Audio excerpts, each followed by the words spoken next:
é sua. Por favor, professora Fernanda. Bom, gente, é um prazer estar aqui, né, na minha última vez nessas discussões tão ricas, né, em que a gente pôde intercambiar tanto, né, as diferentes realidades do Brasil como um todo, né, que a gente pôde fazer essa interface, esse intercâmbio dos conhecimentos das universidades, levando para quem realmente precisa desse conhecimento que é produzido nas universidades, que é o médico do nosso SUS, que atende na ponta, atende as nossas gestantes. Esse era um programa que vai se encerrar a semana que vem, né, das discussões pelo Brasil de casos de Covid grave em gestante. Eu sou uma das 18 pessoas que integram um grupo de trabalho que foi chamado para fazer o manual do Ministério o ano passado, em agosto, e depois a gente gravou videoaulas, divulgou esse manual e terminou fazendo essa discussão de 4 meses de caso clínico para poder fazer e tirar as dúvidas e sedimentar esses conhecimentos que estão mudaram nesse 1 ano e meio a cada semana, né? Também estamos aprendendo. E para nós, que é um grupo que já trabalhava com redução de morte materna, isso foi uma experiência riquíssima, porque eu espero, sinceramente, do fundo do meu coração, que a gente mantenha esses grupos de discussão, porque, como disse o Gabriel há pouco no bate-papo informal, eu tenho fé que o Covid vai passar assim que a gente conseguir vacinar pelo menos 85% das nossas gestantes, vai melhorar esses casos em gestantes, mas a nossa morte materna em gestantes ainda é um desafio no Brasil como um todo.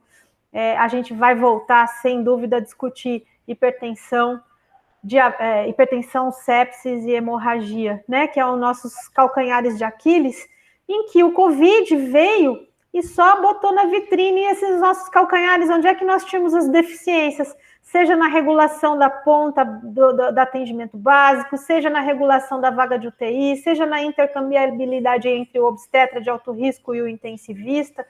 Então, nós descobrimos aí nesses 4 meses de discussão um monte de trabalho para fazer. Para mim é um prazer, né? É um prazer estar aqui encerrando, e eu encerro falando uma coisa que não é piegas, mas eu sempre gosto de dizer, eu tenho uma formação estritamente do SUS, eu sou formada pela USP, eu tenho residência na USP, eu tenho mestrado e doutorado na USP, então tudo que eu sei que eu sou, todo o conhecimento que eu adquiri no SUS. Eu acho que eu tenho obrigação de passar, levar adiante, discutir e disseminar esse conhecimento. Então, eu me chamo Fernanda Espadoto e eu estou aqui no Hospital das Clínicas da Faculdade de Medicina da Universidade de São Paulo. E é um prazer estar aqui com meu amigo Gabriel. Vou passar a palavra para você, Gabriel. Bem, bom dia a todos, gente. Meu nome é Gabriel Zanam, sou professor da Universidade Federal de Minas Gerais. Assim como a Fernanda também, minha formação, Fernanda, também foi toda no SUS, né, com pós-graduação e tudo, então são coisas que realmente a gente tem que destacar esse valor. Para mim, hoje é uma satisfação estar aqui com vocês para discutir mais um caso. Essas discussões, elas têm sido um aprendizado contínuo para todo mundo. A Fernanda mesmo sinalizou como que é um processo, como tem sido um processo de aprendizado esse Covid, cada dia que a gente discute, cada caso que a gente coloca em pauta, né, cada ponto de discussão tem sido muito engrandecedor para a gente conhecer não só a doença também, mas também conhecer, né, pontos que a gente pode melhorar dentro do nosso sistema de saúde de uma forma geral. Né? Eu acho que hoje nós vamos ter uma outra discussão como essa, muito enriquecedora, e eu já gostaria de passar a palavra, então, para o Francisco, que é que vai fazer a apresentação, né, Francisco? Você, por favor, se apresente, e aí já dei início à apresentação. Para mim é uma satisfação, mais uma vez, estar aqui com vocês hoje, gente. Bom dia a todos, eu sou o Francisco Carlos, sou residente do 1º ano de Ginecologia e Obstetrícia aqui em Boa Vista, Roraima, no Hospital Materno Infantil Nossa Senhora de Nazaré. E hoje a gente vai conversar um pouquinho sobre um caso envolvendo Covid, né, na gestante. Vou colocar aqui os slides. Assim como vocês, eu também estou em formação no SUS. Bom. E usuário também do SUS, né? Olha só. Vamos pegar aqui.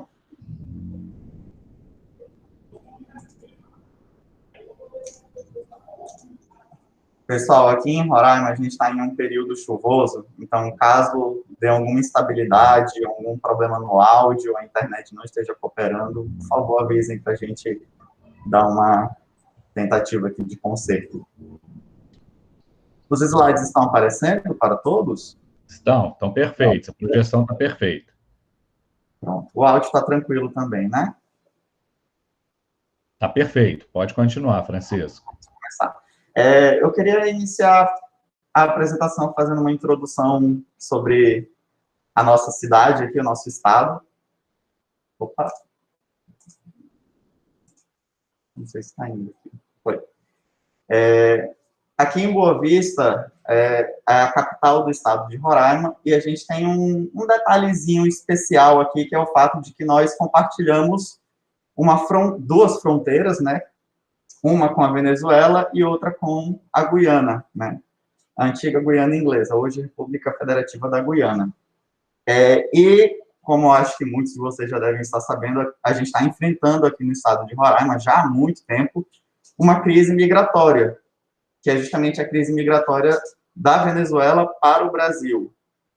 E aí, essa crise, ela veio, assim, de uma forma muito inesperada e trouxe um grande fluxo de pessoas para o estado.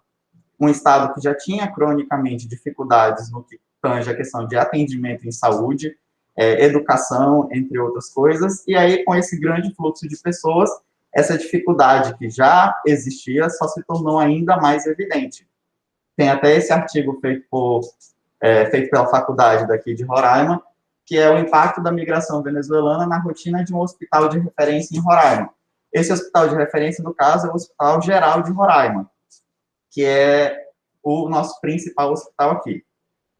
E aí percebe-se que não houve um incremento de quantitativo profissional e do aporte de insumos, planejamento prévio ou melhorias na infraestrutura para se adequar a essa nova realidade. Então, lá no finalzinho, eles também relatam, né? A imigração impacta negativamente na assistência, contudo, apenas potencializando os problemas crônicos já existentes desse hospital. E a gente consegue tranquilamente pegar esse cenário aqui e trazer para a maternidade também, para o Hospital Materno-Infantil, que é o único hospital materno-infantil, a única maternidade do nosso estado. Agora, mais recentemente, a gente tem um hospital, não faz acho que nem 2 meses direito, que nós temos uma nova maternidade em um dos municípios, o município de Rorainópolis. Mas isso é algo muito recente. E aí, só para a gente conhecer um pouquinho essa situação, né, da crise migratória, a gente tem aí 2 panoramas, né? Um são esses migrantes que estão vindo para cá e estão sendo acolhidos pelas organizações internacionais, como as Nações Unidas, que tem esses abrigos. O Exército Brasileiro também fornece espaços para que essas pessoas possam não ficar na rua, por assim dizer. E aí, como a gente consegue ver nessa primeira imagem, é algo muito, apesar de ter uma organização ali por trás, é algo ainda muito embrião, é uma situação muito complexa, muito difícil. E na outra imagem a gente tem o que eles chamam de ocupações espontâneas, né? É o termo utilizado pela ONU para definir as invasões, né? Então, são territórios em que aqueles venezuelanos encontraram aquele local que não está sendo habitado, um prédio, normalmente, às vezes não tem nem saneamento ali, não tem água, não tem luz, mas eles adentram ali porque é um local para eles não ficarem sem teto. E aí é chamado de ocupações espontâneas. E nesse cenário de precariedade, né, dessa população, a gente tem o Covid, né, que vem para deixar uma situação que já era complexa, ainda mais complexa.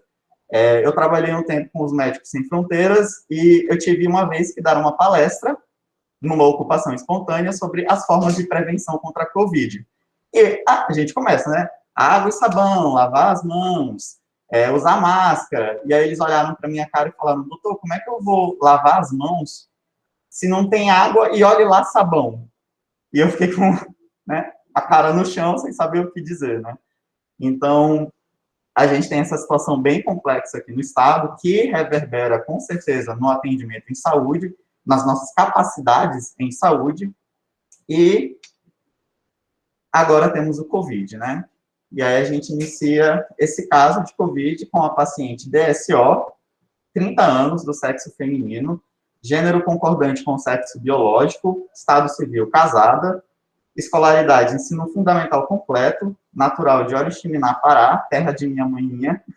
Minha mãe nasceu no mesmo lugar, residindo atualmente em Boa Vista, Roraima, autônoma, porém aposentada do INSS, a gente vai já entender o porquê.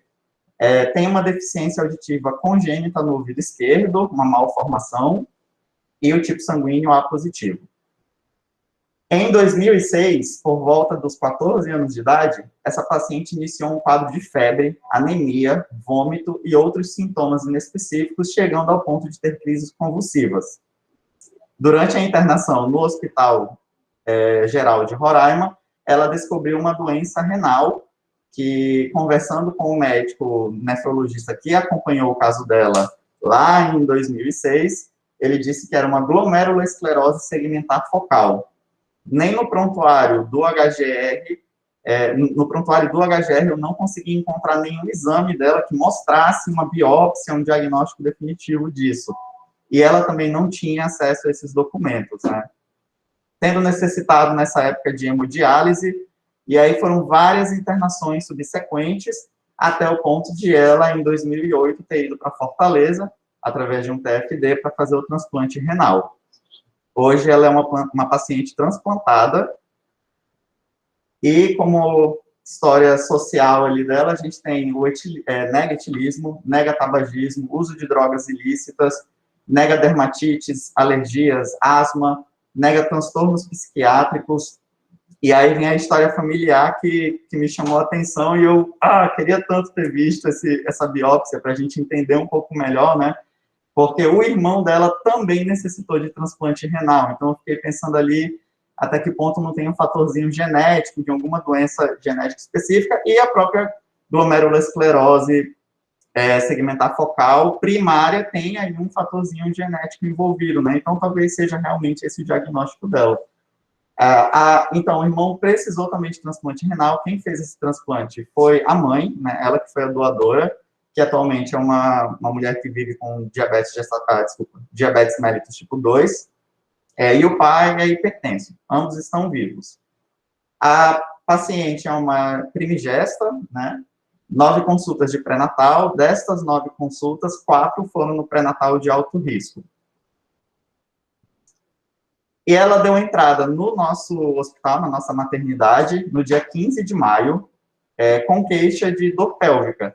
No momento da admissão, ela estava com 25 semanas e 4 dias, pela ultrassom de 10 semanas, e ela apresentava uma pressão arterial de 140 por 109, né, que já foi mais um motivo para ela ser internada, para fazer a investigação dessa hipertensão, dessa dor pélvica, e ao exame do toque vaginal, ela estava com colo grosso posterior fechado, sem sangramentos ou perda líquidas naquele momento.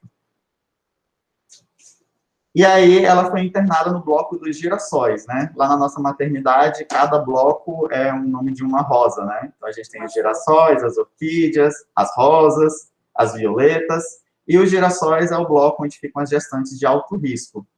Ela iniciou, então, o tratamento para síndrome hipertensiva e a investigação de pré-eclâmpsia. Foi solicitado os exames, proteinúria 24 horas, etc.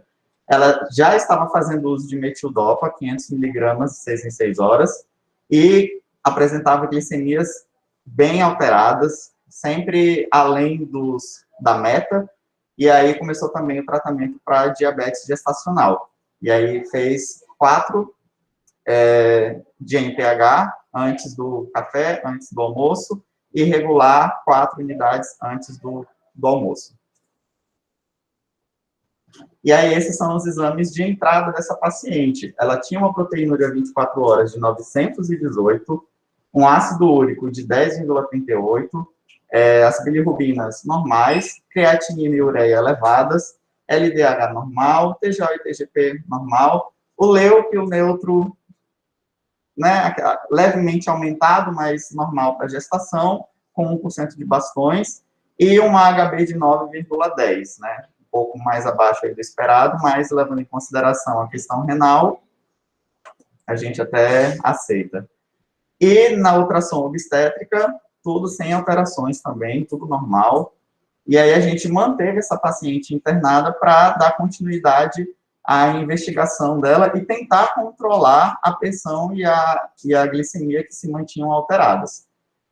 Nos exames de entrada, a gente fez a solicitação dos testes rápidos, que são protocolo já, sempre que chega a gente já solicita, e aí no teste rápido de sífilis estava reagente. Porém, o VDRL dela estava 1:4. E aí eu fui, né, a equipe, na verdade, foi para o cartãozinho dela de pré-natal. No cartãozinho dela, no dia 12 de janeiro de 2021, ela tinha também um teste reagente para sífilis, mas com o mesmo tipo, a mesma titulação do VDRL.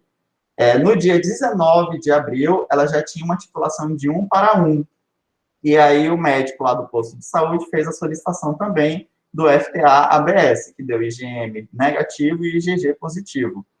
E aí a paciente refere que em 2005 ela fez tratamento para sífilis com 3 doses de benzetacil, quando ela descobriu que estava com sífilis, e o parceiro com quem ela está até hoje também fez o tratamento, com as 3 doses. E que durante o pré-natal, quando ela fez esses 2 exames aí, a equipe do pré-natal referiu que ela não precisaria fazer medicação novamente, pois aquilo era uma cicatriz imunológica. E aí a glicemia capilar dela na internação estava jejum 90, após o desjejum 149, e aí esses outros valores que a gente está vendo na tela, né? Mostrando aí praticamente todas as glicemias dela alteradas, exceto pela de jejum e a pós-jantar, né? As medicações que ela entrou no hospital fazendo uso eram o tacrolimus e o azathioprina, que são as medicações que ela faz por conta do transplante renal, prednisona também, o AS, Combiron, vitamina D e o polivitamínico materna, uma vez ao dia. No dia 21 de maio, né, então desde o dia 15 até o dia 21, ela ficou internada nos Girassóis, que é o alto risco de gestantes, para fazer a tentativa de controle, né, dessa pressão elevada e dessas glicemias alteradas, né. E uma coisa que deixava sempre a equipe médica ali um pouco confusa, né, era justamente até onde essa hipertensão seria por uma pré-eclâmpsia, ou até onde essa hipertensão não era por uma hipertensão renovascular, né, por conta de ela já ter aí um processo de rejeição crônica do enxerto, né, que foi até uma coisa que o nefrologista dela mencionou, ela já tinha ali uma rejeição crônica desse enxerto. E aí isso estava gerando esses aumentos de pressão, ela sempre tinha esses picos hipertensivos, e como ela faz uso de alguns corticoides, algumas medicações muito fortes, a glicemia dela também sempre ficava alterando. E aí ficava essa dúvida ali no manejo dela, né, até onde é uma questão obstétrica e até onde a gente está lidando com uma questão renal. Então, no dia 21 de maio, a paciente começou a apresentar sinais gripais. Esse sinal gripal era principalmente tosse, ela não tinha febre, nenhuma outra queixa a não ser a tosse, e aí, por conta disso, foi solicitado os testes rápidos para a COVID, que vieram com IgM e IgG reagentes. E aí ela foi encaminhada para o isolamento respiratório da maternidade. Então, DSO foi transferida ao isolamento. Nesta data, ela estava com 26 semanas e 3 dias, a ausculta respiratória dela sem alterações, sem ruídos adventícios, saturação de O2 99, as gasometrias que ela fez desde então, sempre mantendo com troca acima de 500, o dedímero da entrada no isolamento estava 3.335, e aí foi iniciado o Clexane para ela, e no dia 25 de maio ela começou a apresentar perda do tampão mucoso e queixa de desconforto abdominal. E aí, pelo risco, a gente já começou a betametasona para ela.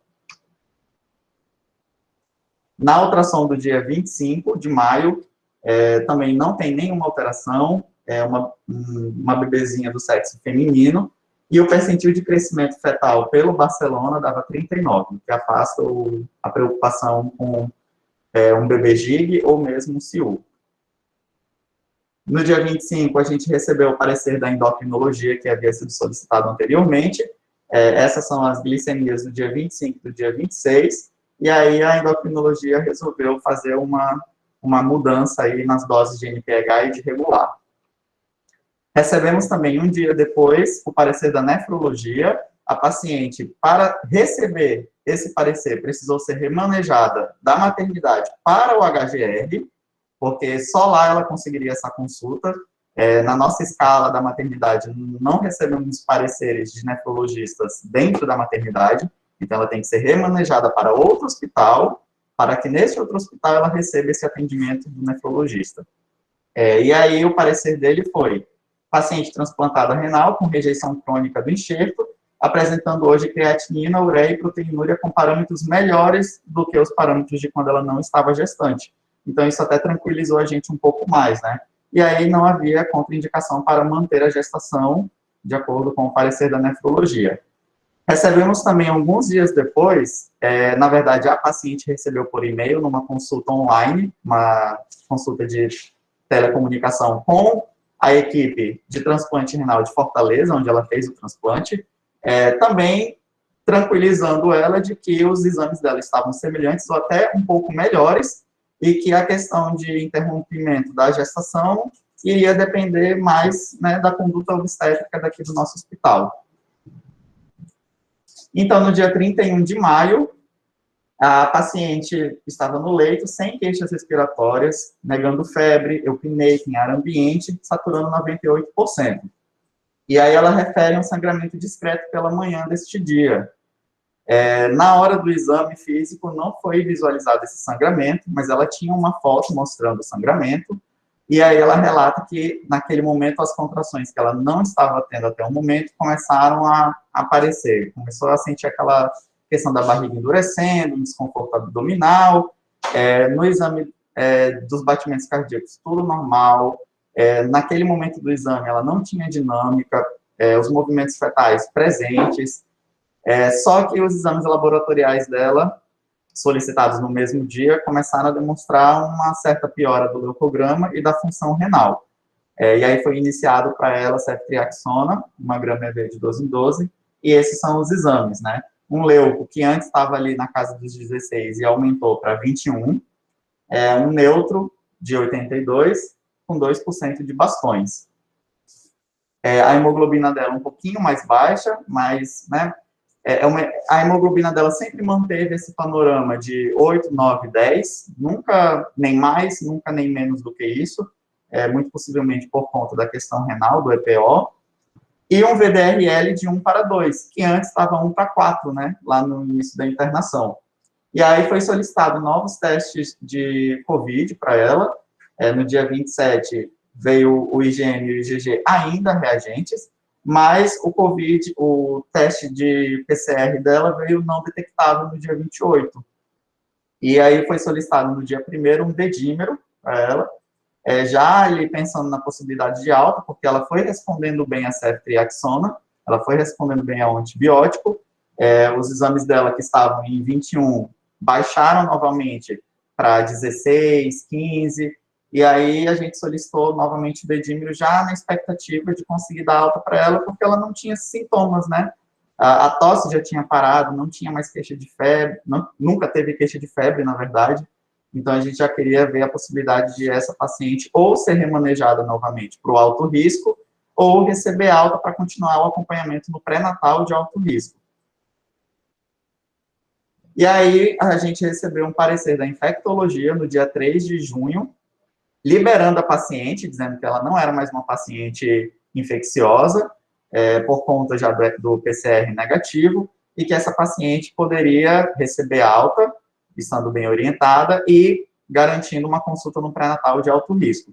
Então, recebemos esse parecer, demos a alta da paciente, ela ficou internada no nosso hospital durante 19 dias, desses 19, 7 dias foram nos Girassóis, e os outros 12 dias foi no isolamento respiratório da maternidade. Ela foi encaminhada, então, na alta ao pré-natal de alto risco, orientada a manter o uso do Clexane e repetir o dedímero com 5 dias. Esses foram os exames dela durante a alta hospitalar. Então, EAS sem alterações, ácido úrico um pouco mais normalizado, alto ainda, né, mas, mais uma vez, a gente tem aquele dilema da questão obstétrica versus a questão nefrológica, a questão renal. A creatinina e a ureia também ainda aumentadas, novamente aquele dilema. TGO e TGP normais, o leuco voltou ali para o padrão dela, 16, e a HB voltou ali para a casa dos 9, que sempre foi o que ela manteve ao longo da internação. E aí essa paciente, infelizmente, voltou 7 dias depois, com uma idade gestacional de 29 semanas e 2 dias, e com queixa de um sangramento transvaginal volumoso escurecido. E aí ela foi internada para uma cesariana de emergência por conta de descolamento prematuro de placenta. A bebezinha nasceu bem, inclusive, um apigar de 8/9, prematura, né? Mas com um peso adequado para a idade gestacional, pesando 1.235 gramas, e um score de Capurro definindo uma idade gestacional de 30 semanas. E com um VDRL de 1/4. Né? No dia 13 de junho, 3 dias depois, né, essa paciente, infelizmente, deu adeus, né? A bebezinha, na verdade. A paciente não. A paciente, graças a Deus, está bem, está triste com a perda da bebezinha, mas na questão de saúde está se mantendo bem. Mas, infelizmente, a gente perdeu a LSO. 20 minutos após o nascimento, ela iniciou um desconforto respiratório, foi colocada em CPAP, conseguiu manter na CPAP do dia 10 para o dia 11. No dia 11, foi necessário fazer a intubação da paciente. Do dia 11 para o dia 12, começou a não ter mais diurese, começou a ficar nasarcada. E do dia 12 para o dia 13, ela teve, às 4h45, uma parada cardiorrespiratória. Durante 15 minutos, a equipe tentou a ressurreição, conseguiu, às 5 horas, mas, infelizmente, a bebezinha não resistiu, e às 9 horas ela veio a óbito. Na declaração de óbito da paciente, da bebezinha, estava sífilis congênita, associada à prematuridade, com uma consequente dificuldade, desconforto respiratório prematuro, com sepse neonatal precoce e, ao final, choque séptico com falha de múltiplos órgãos. E aí, esse é o relato da paciente DLO, que disse que ela era o meu milagre. O meu olho enche de lágrima quando eu vejo essa mensagem, porque ela me falou isso em prantos, por conta de todo esse quadro, né? É uma gestante de altíssimo risco, né? Já tem ali uma questão renal associada, e quando eu perguntei dela como é que ela estava, ela disse que de saúde, ela estava como sempre foi, né? Sempre tendo a questão renal ali presente, com um pesar no olhar até, e que o que mais doía naquele momento não era a cicatriz da cesariana, o que mais doía era ter perdido o milagre dela. E realmente, se essa bebezinha tivesse resistido, seria um milagre, né? Porque é uma paciente fazendo uso de medicações bem pesadas, com a questão da pressão ali elevada, a diabetes gestacional ou uma diabetes medicamentosa, talvez, e seria um milagre, realmente, né? Infelizmente, esse milagre não foi para frente. É isso, pessoal. Este é o caso da paciente DLO. Muito obrigado.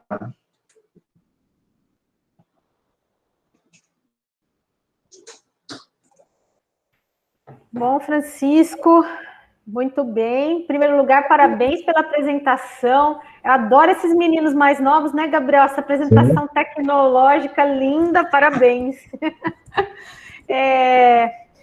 Bom, acho que a gente tem que, em primeiro lugar, eu gostaria de fazer uma consideração que isso que vocês viram aí se repetiu, assim, como vocês sabem, nós fomos aqui no Hospital das Clínicas de São Paulo, fomos referência do estado de São Paulo, que é o epicentro da pandemia, para gestante com Covid grave, tá? E lá no primeiro mês, Francisco, eu peguei Covid nos primeiros 15 dias, assim que eu voltei, os casos começaram a aumentar aqui, né? E aí a gente pôde perceber, a gente tinha sempre, no começo a gente mal não entendia muito, né, a fisiopatologia da doença, então assim, a gente pensava assim, nossa, na hora que o Covid pegar uma cardiopata ou uma nefropata, morreu, né? E qual não foi nossa surpresa? Que a primeira nefropata que internou aqui, vinda da rede, que a gente brinca que ela só pegou Covid para fazer o diagnóstico da nefropatia dela, porque daqui no HC ela teve acesso ao diagnóstico da biópsia renal, que ela estava peregrinando pelo serviço de saúde há 6 meses sem conseguir, engravidou com uma insuficiência renal e sem conseguir fazer o diagnóstico. Falei, essa moça vai morrer, né? Porque ela fazia diálise e ela foi no meio da diálise, ela teve sintomas gripais em abril do ano passado, fez o diagnóstico de Covid, e a diálise, o pessoal da diálise, grávida de 23 semanas, suspendeu a diálise porque ela estava com Covid. Olha que maravilha. Não, você está com Covid, você não pode mais fazer diálise. E essa moça ficou pingando, acabou no HC. No fim, essa moça foi o nosso primeiro caso, assim, de alta complexidade, que a gente falou assim, essa vamos observar. Covid assintomático, leve, igualzinho o seu caso, né? Talvez, em algumas posições, essa menina tomava corticoide também, essa que estava aqui, talvez por corticoide crônico, imunossupressor crônico, a gente não sabe, tá? Mas, de fato, isso é ainda uma coisa que eu acho que com os anos nós vamos aprender. Mas essa moça teve uma evolução benigna do Covid. E todas as que tomaram imunossupressor aqui, que vieram internaram por algum usaram no máximo um cateterzinho de O2 e tiveram alta, tá? Então, eu acho que a primeira coisa que eu queria chamar a atenção desse caso é que, assim, você trouxe o caso típico da nossa morreu o neném, mas essa moça também tem risco de morte de Hermes materno, porque é um caso gravíssimo. Esse é o nosso caso. Por sorte, ela teve acesso a transplante, a pré-natal de alto risco e tudo mais, tá? Mas eu acho que a complicação desse caso, minha modesta opinião, vendo o desfecho, eu já vou partir para o desfecho para depois a gente voltar caso a caso, ponto a ponto no caso. Eu não acho que foi o desfecho do Covid, tá? Eu acho que essa moça teve uma manifestação leve do Covid. E essa moça morreu, o bebê teve, o óbito neonatal, na minha conta, fica imputado a hipertensão versus gestação, tá? E todos os complicadores da hipertensão. Não sei se o Gabriel concorda com essa minha análise inicial, e vamos discutir um pouco mais esse caso, que é um caso bem rico, com vários complicadores de alto risco, né? Sim. Fernanda, eu concordo com você nesse caso aí, a gente não pode confundir as coisas, casos graves não estão relacionados somente ao Covid, né? O alto risco continua ocorrendo, as pacientes nefropatas, especialmente essas pacientes mais graves, com quadros renais avançados, ou quadros renais realmente sim, complicados, são, do ponto de vista da gestação de alto risco, quase que um dos piores casos que nós temos para abordar, né? Pré-eclâmpsia nessas pacientes são extremamente elevados, complicações, né, fetais de recém-nascidos também por causa da prematuridade. Então, assim, esse é um caso que bate muito com isso. E essa paciente, se nós formos analisar o quadro dela, ela é uma paciente que teve um COVID leve, né, que não teve uma complicação pelo COVID, né, e que as complicações elas ocorreram inerentes realmente à doença de base dela, né, que por si só já era muito complicado. E foi uma paciente que, do ponto de vista até de COVID, deu sorte, né, porque a gente tem visto pacientes nefropatas graves, que quando elas pegam COVID, elas têm uma resposta inflamatória gravíssima e muitas delas, né, não conseguem sair desse quadro. Então, realmente, sim, do ponto de vista do COVID, foi um quadro que foi mais assim, leve para ela, né? Então, isso daí são pontos importantes. E, obviamente, também, né, gente, assim, você vê que essa paciente tinha complicações também de diabetes gestacional que necessitava insulina, né? Então, tem uma série de complicadores. Tinha um VDRL positivo aí também, no quadro dela também para complicar, com uma história de tratamento, né? Mas, assim, sempre quando a gente tem um VDRL positivo, com um teste treponêmico positivo, né? Aquilo ali mexe com a gente, mesmo com uma história positiva de tratamento, né? Talvez sempre valha a pena trazer para o paciente uma decisão compartilhada de pensar num tratamento novamente, porque não tem como você garantir afastar 100% que ela não tenha doença. Apesar de alguns quadros, provavelmente ela não tem, mas não tem como você saber, né? Então, assim, ou você faz um teste, um tratamento de prova para essas pacientes, né? Que pode ser um tratamento um pouco assim, overtreatment, mas com a anuência da paciente, né? Porque quando não tem, né, esse overtreatment, e quando essa paciente realmente tem sífilis, aí para a criança aquilo ali é gravíssimo, né? Então, se ela, né, e até esperaria outras alterações, eu não sei se vocês viram outras alterações na criança que fossem sugestivas de sífilis, né? E lembrando que, assim, baixos títulos de sífilis, né, Fernanda, ocorrem no início e no final, assim, doenças no início, elas vão ter baixos títulos. E depois que ela passa para fases mais tardias também da doença, elas também caem os títulos. Então, a gente vai ter baixos títulos né, em momentos distintos da doença, mas eles existem, tá? E a gente tem que estar atento a essa possibilidade, tá bom? Então, acho que são pontos, assim, de cuidado em relação ao paciente, né? Me chamou a atenção aqui, Francisco, o controle glicêmico dela, que eu não, assim, normalmente a gente, quando faz o controle glicêmico, a gente normalmente coloca, assim, se foi 1 hora, se foi 2 horas depois, apesar que os valores que vocês tinham aí sempre eram valores que, independente de 1 hora, 2 horas pós-prandial, seriam alterados, né? Então, assim, você via que essa paciente, ela tinha uma alteração importante. Dos exames dela, me chamou a atenção uma coisa, por que ela usava Combiron associado com materna, já que são 2 polivitamínicos, tá?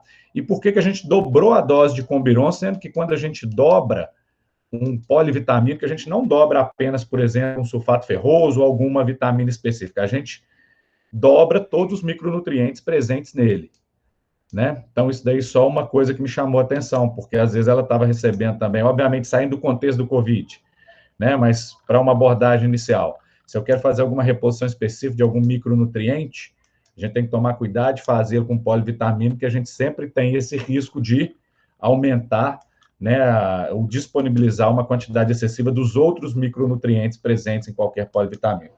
E Combiron e materna são polivitamínicos, os dois. E pegando o gancho, né, Gabriel, nisso que você está falando, ela é uma moça que, quando interna, ela está com uma creatinina de 1,74, né?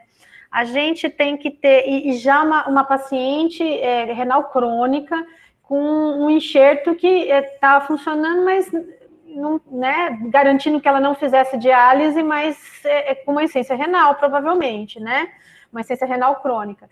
Então, um dos cuidados que a gente tem que ter nessas pacientes nefropatas antes de aumentar pura e simplesmente o aporte de ferro, a gente fazer o perfil de ferro, tá? Para ver se essa paciente realmente precisa desse perfil de ferro. É muito raro você fazer aumento de ferritina só com reposição excessiva de ferro. É mais comum você fazer aumento de ferritina naquelas pacientes que hemolizam, etc. e tal.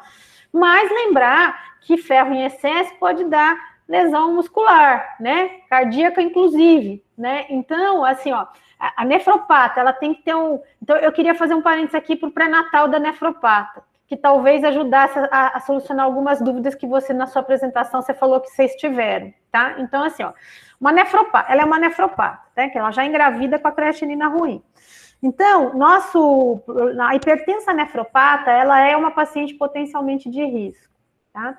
Não precisa dar pré-eclâmpsia para a gente considerar ela grave, tá? Então, hipertensão mais nefropatia é uma forma complicada de hipertensão com alto índice de morbi-letalidade materna também, tá? Ela pode fazer um pico hipertensivo a qualquer momento e fazer um DPP, que nem aconteceu com essa moça, infelizmente, tá?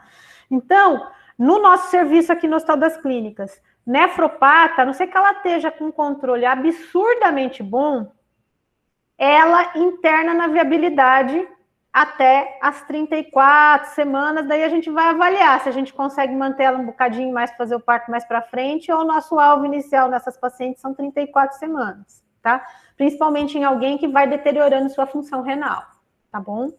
E aí, o cuidado da paciente hipertensa crônica, não só a nefropata, é a gente saber o basal da função renal dela, porque se depois de 20 semanas ela começar a aumentar o nível pressórico, vai sempre surgir a dúvida, ela está fazendo uma doença hipertensiva, uma pré-eclâmpsia superajuntada, tá? Então, é sempre a dúvida que a gente vai ter, né? Então, o basal da proteinúria nos guia nesse sentido. Se ela tem uma proteinúria que já era de 900 miligramas, que nem você tinha, e não aumentou, muito provavelmente ela só está descompensando realmente da doença hipertensiva de base crônica que ela tem. Mas isso não a torna menos grave do que ela ter ou não ter a pré-eclâmpsia grave, a pré-eclâmpsia superajuntada. Tá? Então, alguém que chegou a internou com uma mínima de 11, né, que é 109, a mínima dela, ela já bateu critérios de gravidade, né? E ela não precisa ter a pré-eclâmpsia para ela já ser grave. Ela é grave, mesmo que a gente fique só com o diagnóstico de hipertensão, mas nefropatia, tá? Essa é uma paciente que, a exemplo de uma paciente que faz a pré-eclâmpsia superajuntada, ela pode descompensar a qualquer minuto. Eu sei que nós estamos num momento de guerra, que nem sempre a gente tem a disponibilidade. Eu acho que vocês tiveram um cuidado, sim, Vocês acharam que dava para ter alta e mandar um retorno precoce, que isso muito me orgulha, que se você acha que você vai dar alta para uma paciente dessa de uma instituição hospitalar, você tem que ter uma avaliação precoce dela. Vocês mandaram ela voltar em 5 dias, né? Pelo jeito ela não voltou, porque ela volta em 7, ela voltou em 7 já em DPP. Então, pelo jeito ela... Que esse é o nosso problema dessas pacientes com alta gravidade. Até que ponto elas entendem que elas são graves? Né? Porque vocês mandaram um retorno em 5 dias, ela voltou em 7 em DPP, né? Então esse é um parênteses que eu queria dizer. Então, como é que a gente maneja essa nefropata? Faz exames basais renais, tá? Se você tiver uma piora renal, que é esperada depois ao longo da gestação, porque você vai aumentando a exigência da função desse rim ao longo dos 3 trimestres da gestação, ela merece um cuidado se não for no serviço de altíssimo risco, pelo menos de cuidados secundários em obstetrícia, para a gente manter ela sob vigilância, tá? Como que eu decido se ela vai fazer pré-eclâmpsia superajantada ou não? Ela vai fazer, ela é risco relativo de 7, uma nefropata, ela é que nem a paciente que teve pré-eclâmpsia grave antes, nessa gestação, eu senti falta de vocês falarem que foi uma conduta do pré-natal a aspirina em baixa dose. Essa paciente pode fazer pré-eclâmpsia. E a aspirina em baixa dose era lá antes das 16 semanas, não quando vocês internam ela já com 25 semanas. Então, esse é o outro cuidado, porque nada me impede que, só para fechar, nada me impede que assim, que nesses 7 dias que ela ficou entre a alta e ela ter internado, ela ter feito uma pré-eclâmpsia também, tá? Que a gente não acabou não fazendo diagnóstico, né? Pode falar, Francisco, desculpa. Desculpa, é só uma correçãozinha sobre a questão das medicações de entrada. Quando eu digo lá no início que ela entrou com essas medicações, ela veio com essas medicações de casa. Uhum. Então, ela já veio para a internação utilizando o AS, então foi realmente iniciado no pré-natal. E ela veio para o hospital utilizando o Combiron e utilizando o Materna. Aí, já no hospital, a gente fez meio que uma correção disso aí e deixou ela usando só o Combiron, né? Então, essas medicações, ela veio já do próprio pré-natal utilizando.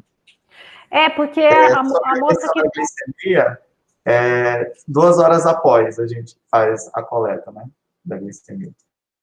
Então, só lembrando, então, né, que nessas que o perfil de ferro é normal, a gente tem que ir atrás de repor a eritropoetina, não tem jeito, que senão não adianta, ela não vai levar HB só com reposição de ferro, tá? Então, eu acho que isso aí é um dos nossos... isso você vê, isso aí é uma das coisas que a gente tem que bater na tecla, a gente tem que capacitar lá na ponta, porque mesmo ela tendo passado por um pré-natal de alto risco, isso é uma coisa que passou um pouco batido, né? Mas tudo bem, aqui a gente só está elencando coisas que a gente pode melhorar no fluxo todo, né, de atendimento dessa paciente e que é o trabalho que nós temos que continuar fazendo, porque essa daqui teve complicação neonatal e não foi pelo Covid, né, enfim. Das glicemias, eu vou só falar uma coisa, depois vou passar para o Gabriel. O nosso protocolo aqui é um bocadinho diferente do de vocês aí, tá? Não sei se vocês sabem, a professora Rossana, que é a chefe do meu serviço dessa área, também é a chefe da Comissão Nacional de Hiperglicemia na Gestação, da FEBRASO, tá? Nós temos muitas dificuldades no controle da hiperglicemia materna no Brasil, já começa do que 5.500, dos 5.500 municípios que a gente tem, a gente só consegue fazer curva TTGO de 75 gramas em aproximadamente 500. Né, já começa daí, tanto que no nosso protocolo nacional, que a FEBRASO ajudou o Ministério, a gente põe o rastreio da diabetes gestacional com glicemias, né, de jejum no começo pré-natal e depois de 24 semanas. Com isso, a gente está perdendo o diagnóstico de aproximadamente 18% das diabéticas gestacionais do nosso país, mas é melhor isso do que nada, tá? Mas essa já vinha com esse diagnóstico da hiperglicemia, né, no ciclo gestacional com diabetes, tem drogas contrarreguladoras da glicemia que corroboram para ela fazer um estado diabetogênico mesmo na gestação, né, e chegou descompensado. Quando você tem uma diabética gestacional descompensada, nosso protocolo, e que é o que foi replicado aí a nível nacional, no protocolo do Ministério, inclusive, eu decidi que eu tenho que entrar com a insulinoterapia dessa paciente. O que eu faço? Eu calculo pelo peso dela uma dose total diária de insulina que eu tenho que entrar. Então, a dose inicial, a dose basal, quando eu vou entrar, é 0,6 milunidades por quilo dessa paciente, tá? E aí eu posso pegar e eu posso tentar corrigir, eu posso tentar dividir isso em NPH irregular. No Hospital das Clínicas da Faculdade de Medicina da Universidade de São Paulo, a gente entra inicialmente com a NPH, dividida de que jeito? Eu pego a dose total, quantos quilos tinha essa moça, Francisco? Só para a gente fazer um exercício. Ela tinha aproximadamente 70 quilos. Então, 7 vezes 6, 42. Então, a dose de insulina inicial que eu ia entrar para essa moça é 42, dividida em NPH irregular, se vocês quiserem. Mas aqui a gente faria como? A gente pegaria a dose de 42, metade dela, então 21, só que 21 aqui a gente só tem as dosagens de 2 em 2. Então, eu pegaria 22 unidades e colocaria pela manhã, no café da manhã. 10 unidades na hora do almoço, 10 unidades a hora da noite. Por que a gente faz essa divisão? Lembrar que a NPH tem um pico de ação entre 4 a 6 horas da sua administração. Então, se você faz um bolos de NPH de manhã, o pico dessa ação vai dar na hora do almoço. Então, eu vou ter um pico de ação dessa NPH na hora da refeição dela principal. Se eu faço uma NPH na hora do almoço, ela vai ter esse pico de ação na hora do jantar, que é uma outra refeição principal. E se eu faço outras 10 unidades às 22 horas, eu vou ter esse pico de ação desta NPH de manhã. Só que se eu somar esses picos todos, eu vou ter um basal de NPH ao longo do dia, e na grande maioria das vezes, corrigindo dieta, eu não preciso entrar com a regular, que é a insulina rápida que eu entro para fazer na hora que ela está se alimentando, para fazer um pico de ação em 2 horas, tá?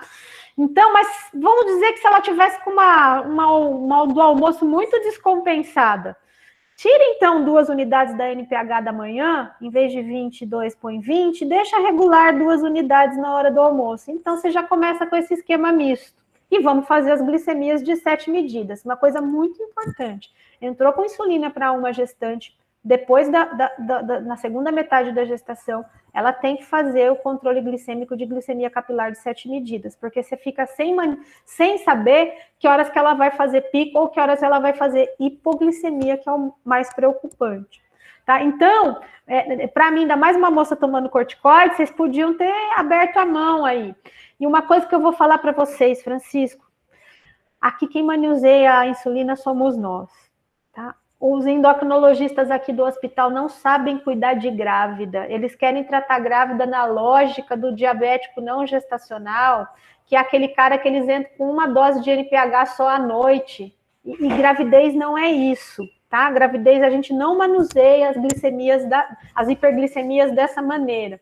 Então, eu recomendo vocês pegarem lá, tá no protocolo do Ministério, viu? Orientado pela FEBRASGO, pela Comissão Nacional de Hiperglicemia, como que a gente faz esse controle. Implanta o protocolo aí vocês não precisam do endocrinologista para fazer esse manuseio. Gabriel. Muito bom, Fernanda. Eu acho que assim, alguns aspectos do diabetes é importante, né? Alguns aspectos que ela já abordou já da questão da elevação pressórica da paciente também. Eu acho que isso daí são pontos assim de cuidar dessa paciente que são muito relevantes.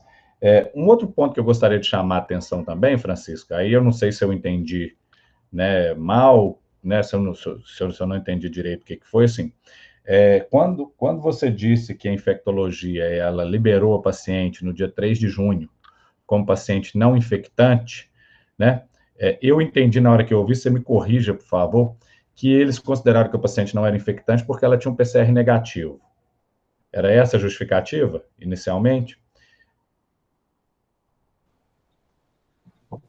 Então, eles avaliaram todos os exames que ela tinha, né? Não só o PCR necessariamente, mas todos os exames de COVID que ela tinha e o tempo desses exames, e deram esse aval para a gente de que ela não era mais uma paciente infectante, que ela poderia ser retirada do isolamento. Que, inclusive, deixar ela ali era um risco maior, pelo risco de chegar uma paciente, né, que estivesse com suspeita, mas de fato infectada, e aí ter essa dificuldade de ela piorar. Aí a gente retirou. Eu gostaria de destacar, então, porque às vezes a gente não tem, né, facilidade aos exames de uma forma geral, mas hoje não existe uma recomendação de nós necessitarmos, assim, agora falando de um outro tema, tá, Francisco? Só aproveitando a situação para a gente falar, tá? A gente não precisa de exame para dar alta dessas pacientes, né? A presença de um PCR negativo não me garante que essa paciente não tem doença, tá? Como assim também como um PCR positivo, dependendo do tempo de início de sintomas, não quer dizer que aquela paciente é infectante, porque o PCR pode ficar um bom período positivo ainda e a paciente já não estar infectante. Óbvio, né, gente? Se você tem um PCR positivo, você vai ter que conferir esse tempo que essa paciente está desde o início dos sintomas, para você fazer o raciocínio. Mas o raciocínio atual que existe é paciente que não teve doença complicada, que foi o caso dessa doença dessa paciente, né, Francisco? A gente poderia fazer a conta o seguinte: se ela começou sintomas no dia 21/5, 10 dias depois, se ela não complicasse, ela era uma paciente que já podia estar, né, liberada. Então, assim, né, eu trouxe só isso, essa questão, porque às vezes é uma coisa que causa muito confusão, as pessoas acharem que é preciso do PCR para liberar as pacientes, tá? E isso não é verdade, né? Pelo menos os guidelines mundiais não têm sinalizado isso, porque esse PCR pode detectar algumas partículas virais não infectantes depois daquele período realmente que a paciente está eliminando o vírus e tem potencial de contaminar as pessoas, tá joia? Como da mesma forma, a gente tem algumas pacientes que têm uma clínica muito sugestiva de COVID, o primeiro exame vem negativo, né? Se a gente mantém a suspeita clínica daquela paciente, vale a pena repetir esse exame da paciente, sim, tá? Obviamente que são situações menos comuns, mas é só para a gente abrir um leque de entendimento, né? Ainda mais com essas variáveis, essas variantes que nós temos aí, que algumas conseguem escapulir um pouco mais desse PCR, né? Outras menos, e aliás, nós vamos aprender cada vez mais, né? Qual é a performance real dos nossos testes para essas, né, variantes. À medida que elas vão surgindo, vão surgindo, então, essas avaliações. Então, acho que vale a pena colocar essa situação que pacientes com doença leve, né, 10 dias depois elas não são mais infectantes do início dos sintomas, e as pacientes graves são pacientes que prolongam essa eliminação do vírus de forma infectante.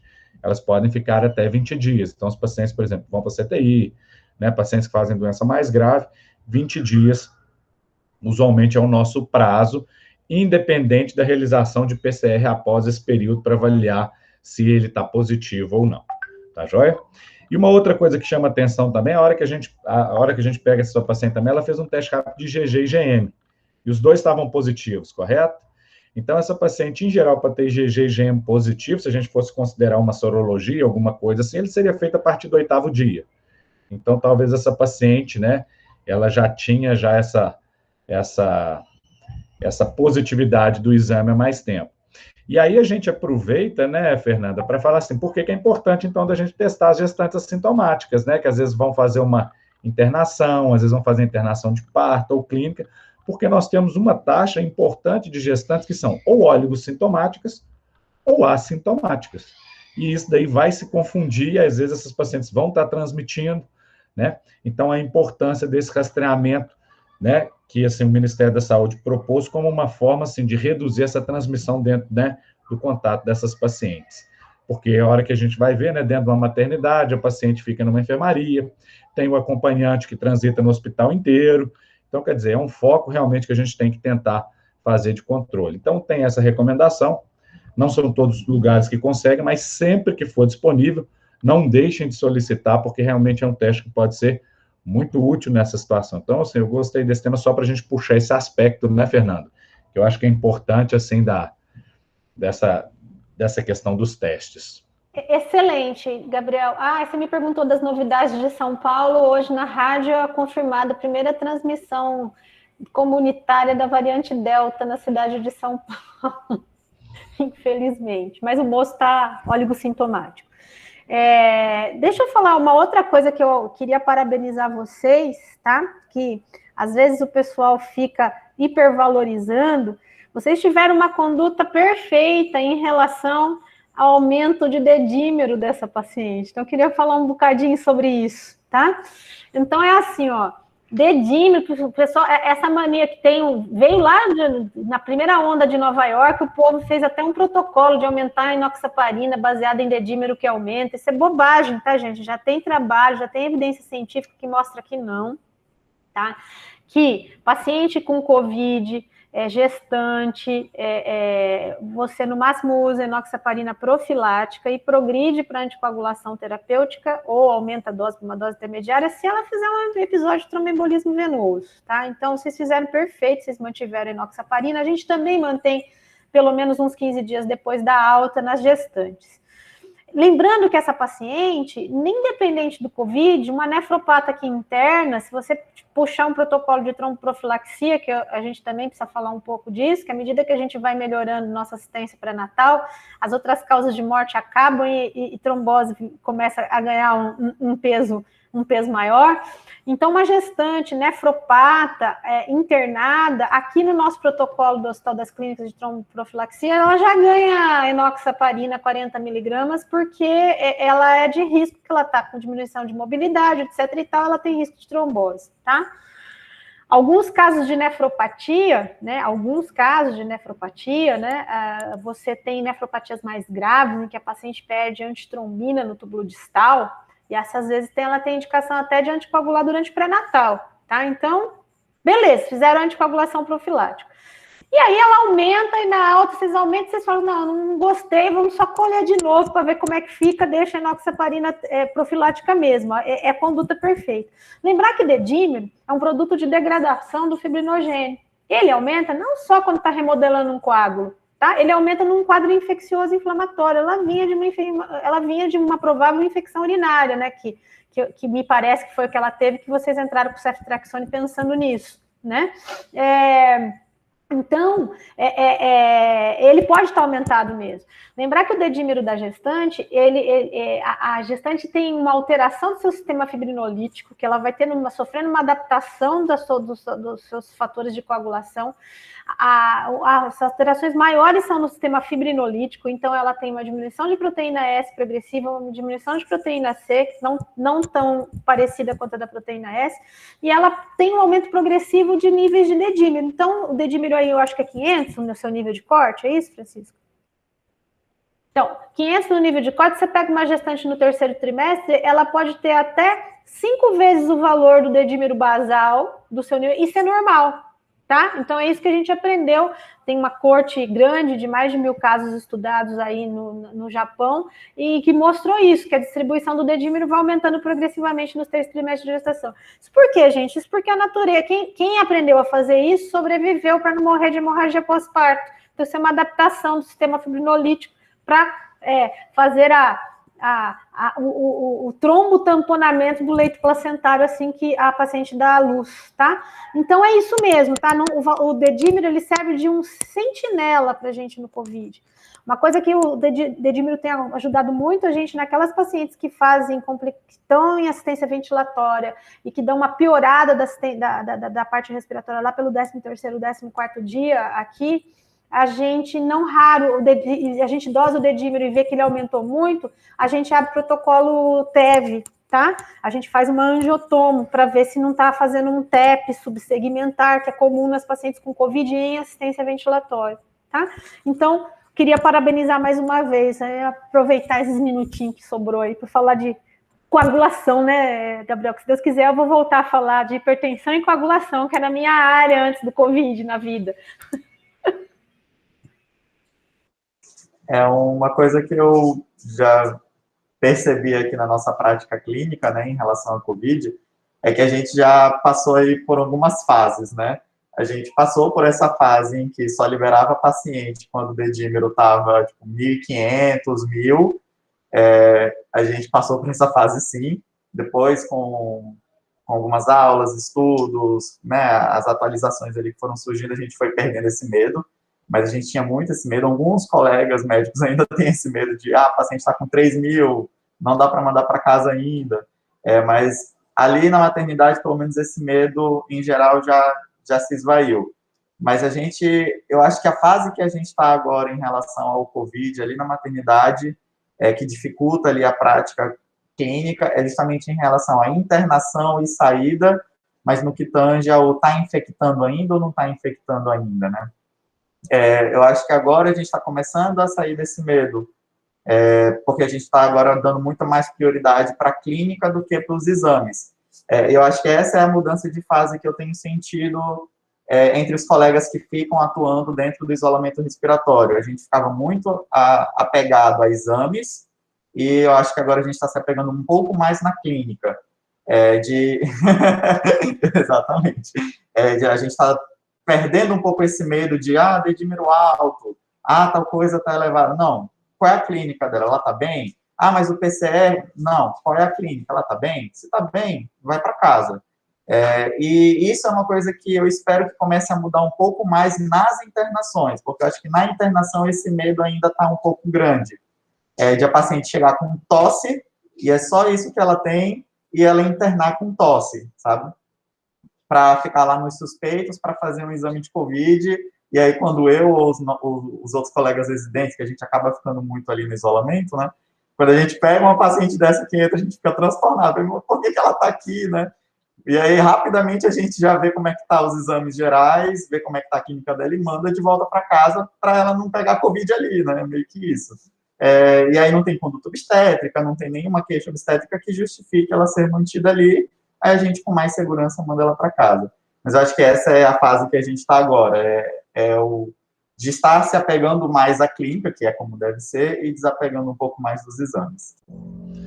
Francisco, eu fico muito feliz de ouvir essa evolução, porque, assim, não são só vocês não, né, Fernanda? Todos nós vivenciamos essa fase, obviamente que as etapas, né, cada estado, cada região, cada hospital está no seu momento, mas eu acho que o importante é a gente ir aprendendo, e esse aprendizado que vocês estão tendo, eu acho que todo país tem tido, né? Agora está um pouco mais solidificado alguns conhecimentos em relação à Covid, né, mas hoje a gente ainda tem, né, Fernanda, algumas dificuldades em fechar, né, um tratamento, diagnóstico, porque a gente não sabe como que vão ser as coisas daqui 2, 3 meses, mas a gente já solidificou o suficiente para a gente ter condutas já baseadas, né? E aí o manual, ele já traz isso, já essas recomendações de uma forma mais didática também, né, Fernanda? Em que a gente consegue dizer assim, qual o momento, né, de intervenção, qual o momento de a gente utilizar tal exame ou qual exame, quando fazer isolamento dessas pacientes, quando dar alta do isolamento, que às vezes é um momento também difícil, né? Especialmente pacientes saem de CTI, né, Fernanda? Todo mundo acha que saiu de CTI, às vezes ficou lá 30 dias, falou assim, não, está infectando. E a paciente já passou dos 20 dias dela, né? O nosso grande problema quando sai de CTI é ver se não colonizou com KPC, só Exatamente. Isso. Mas ela pode, depois de 20 dias, ela pode ir sentar ela pode ter o parto no alojamento conjunto, né, e em leito compartilhado. E o que você falou é isso mesmo, a gente está aprendendo muito, até agora nessa versão nova que nós estamos reeditando do manual, esse é um dos pontos que mudou. No início a gente recomendava 14 dias de isolamento, e agora tem evidência já robusta para a gente recomendar 10 dias de isolamento no Covid leve ou hipossintomático, que 10 dias depois, que foi o que a sua CCH falou, né? Então do dia 31 em diante, ela já poderia sair do isolamento. Deu um chorinho de dias aí. E uma coisa que o Gabriel falou é verdade, né? Nós temos um colega do grupo, que é o Zaconeta, de Brasília, que transformou todas as nossas recomendações em fluxogramas. Então, aguarde a nova versão do manual, que dá para a gente imprimir as lâminas e deixar lá no CO, sabe? Então, que eu acho que vai ficar mais fácil. Tá? Vai ficar muito bom. Né? E assim, eu acho que é muito bom.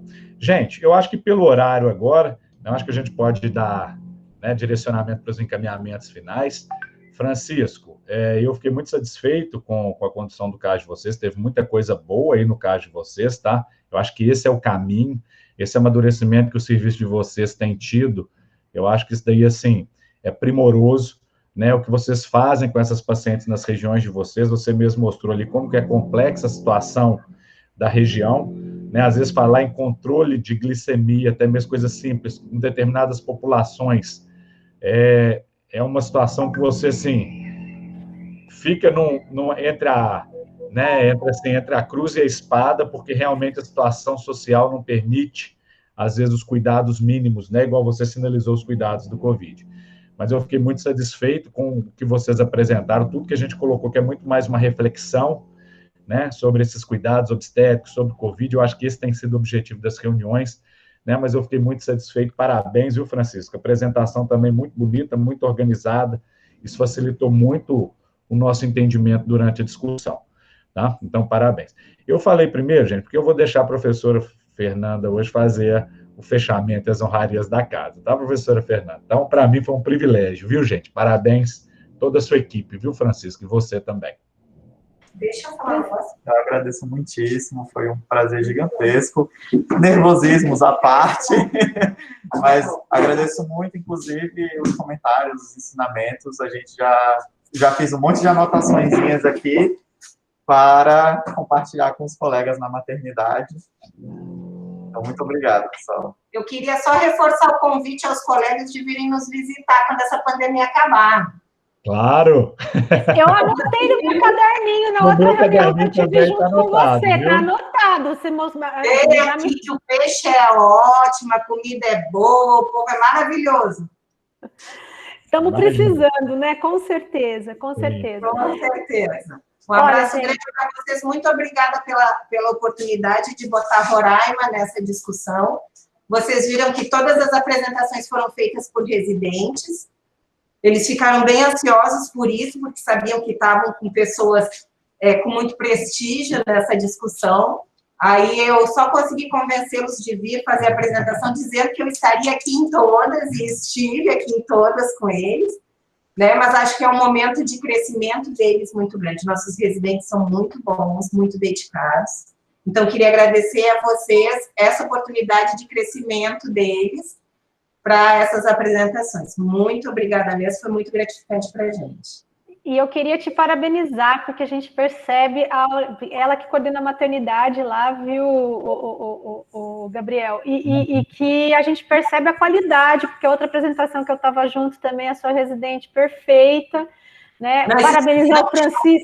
Parabenizar o Francisco, percebe que ele já tem aquele brilho nos olhos em relação ao binômio, né? Você vê que ele sofre pelos dois. Eu acho que isso é um sentimento que invade todos nós que fazemos obstetrícia de alto risco. Então, acho que o bichinho da obstetrícia de alto risco já picou o Francisco, né? E se o Francisco quiser vir passear em Minas Gerais, na USP de São Paulo, ele está convidado também, tá certo? Eu deixo, mas tem que devolver, tá? Então tá ótimo. Gente, eu só queria dizer da minha gratidão mesmo por estar indo em todos os cantos. Eu encerro minha participação nesse grupo de discussão hoje, né? Mas o grupo termina essas discussões a semana que vem, dia 21. E para mim foi gratificante porque no mesmo dia, teve dias em que de manhã eu entrei no Rio Grande do Sul, na hora do almoço em Minas Gerais, e dei aula no Pará à noite. E poder entrar em contato com, que eu acho que estava faltando isso, a gente ter um mapeamento da nossa rede de cuidados da saúde da gestante de alto risco, e o que a gente pode fazer, porque assim, tem muita coisa para fazer, mas às vezes tem uns limão lá parado no cantinho que dá para a gente fazer uma limonada e pôr para todo mundo tomar, né? Então, eu acho que esse é o trabalho de todos nós, tá? Você mesma me disse, desculpa, eu esqueci seu nome aí de Roraima, a coordenadora. Cristiane, você mesma me disse que você chegou aí e foi aquele choque que você veio do Rio de Janeiro, um choque nas primeiras semanas. Malária era uma coisa normal aí na sua enfermaria e que era uma outra realidade que você não vivenciava aqui no Rio de Janeiro. Então, isso para mim, esses depoimentos, é muito marcante, né? Quando tu quer nos visitar, eu vou te contar a quantidade de vezes que eu já apanhei de Índia. Então, e aí, gente, nós acho que é isso, esse conhecimento todo, esse caos que foi o Covid, eu acho que eu quero que a gente fique com as coisas, com as possibilidades que a gente pode ter e com as possibilidades, com as portas que se abrem para a gente fortalecer essa rede de cuidado da gestante. Tá? Então, para mim foi uma honra, um privilégio, eu sou uma das caçulas desse grupo de 18 aqui, ó, estou aí entre os mestres, mas para mim foi um aprendizado enorme. Isso, o que a gente faz com o conhecimento, como é que a gente faz o conhecimento ser útil, tá? Então eu só tenho a agradecer a todos vocês e todos esses encontros maravilhosos que a gente fez parte até aqui. Tá? E espero que a gente revisite esses encontros de uma outra maneira, não todos os dias, né, Gabriel? Porque senão a gente morre, a gente não tem perna, mas que a gente mantenha um intercâmbio ainda, entre os estados, entre os serviços. Muito, muito, muito obrigado por tudo, viu, gente? Queria agradecer. Gente, obrigado a todos, então. Tá, uma boa tarde para todos. Tá joia? Um bom dia. José Antônio. Oi, estou aqui. Boa tarde, viu? Sim, estamos por aqui à tarde. Acho que vamos fazer tudo o melhor possível. Um grande abraço a todos, gente. Muito obrigado mais uma vez pela... Parabéns, Francisco, uma ótima apresentação. Foi mesmo. Parabéns. Um abraço. Tchau, tchau, gente. Tchau, Bom dia para vocês. Bom dia.